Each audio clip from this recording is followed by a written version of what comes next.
Para guru di Min Model Banda Aceh mengajarkan siswa cara berkurban sejak dini, yaitu dengan menyisihkan uang jajan mereka yang dikumpulkan setiap Jumat selama 1 tahun. Tahun ini, para siswa berhasil syiar atau sedekah kurban sebanyak 5 ekor sapi untuk dibagikan kepada siswa lain yang kurang mampu. Beragam cara seseorang untuk berkurban saat menyambut Hari Raya Idul Adha.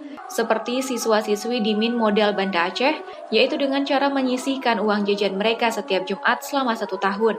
Dan tahun ini, mereka berhasil syiar atau sedekah kurban sebanyak 5 ekor sapi untuk dibagikan kepada siswa lainnya yang kurang mampu.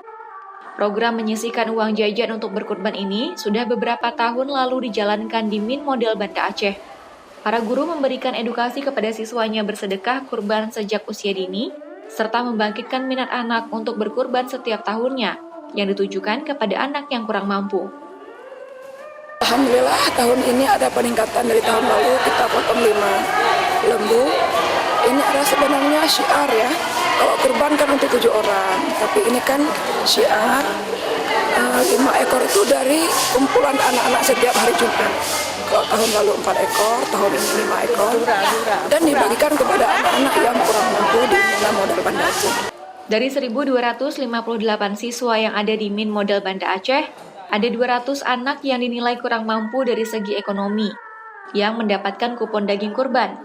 Tampak anak didampingi orang tua mengambil daging kurban di sekolahnya yang sudah disiapkan oleh para guru di dalam sekolah Senin siang.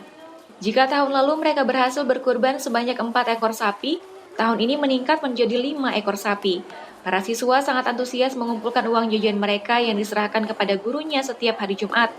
Bahkan, orang tua siswa juga sangat mendukung program syiar kurban yang dilakukan oleh pihak sekolah.